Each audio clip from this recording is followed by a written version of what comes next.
Typically when you are elected into an office like this, the Council of Chief State Officers will make a connection with you and invite you to their meetings so that you have an opportunity in networking, and they go through a host of activities that they have to support you in your office. They will often also come to Idaho and offer their support as well. And so the way that people were chosen for the capacity review is I asked for volunteers, and then they came out to interview those folks so that there was no conflict of interest and it wasn't coming straight from the state superintendent, that I was getting feedback that we could actually use in the field, and it wasn't feedback that maybe necessarily that I wanted to hear.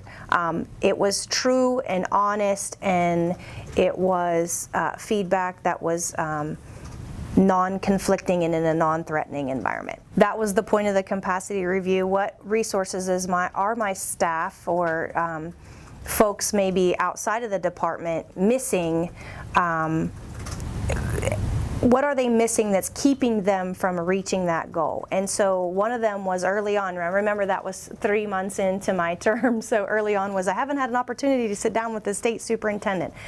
We went right into session, and so there were lots of folks that hadn't had that opportunity, and it was an item that I realized I needed to work on and sit down with my staff. So again, that's where the strategic plan came in, and what strategies were we going to put into place, because we did have some bright spots, and then we did have some areas that we needed to work on so that we could be very supportive in helping school districts to achieve. So one of the strategies from the strategic plan that we have created, which is being refined right now, but is that we will have an all-staff meeting day in which staff have access to the state superintendent.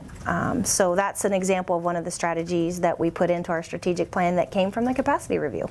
Would that be, do you know yet, would that be a monthly thing, a quarterly thing? Do you know how frequently your staff would have access to you in Yes. that type of a capacity? Yes, it's a monthly thing. Okay. It is once a month where it is a protected staff work day. The point of the capacity review and pointing out those bright spots or pointing out those spots that we needed to work on was so that we could create a strategic plan that measured our goals. And then at the end of the day, I said everything is based on student outcomes. How are our students doing?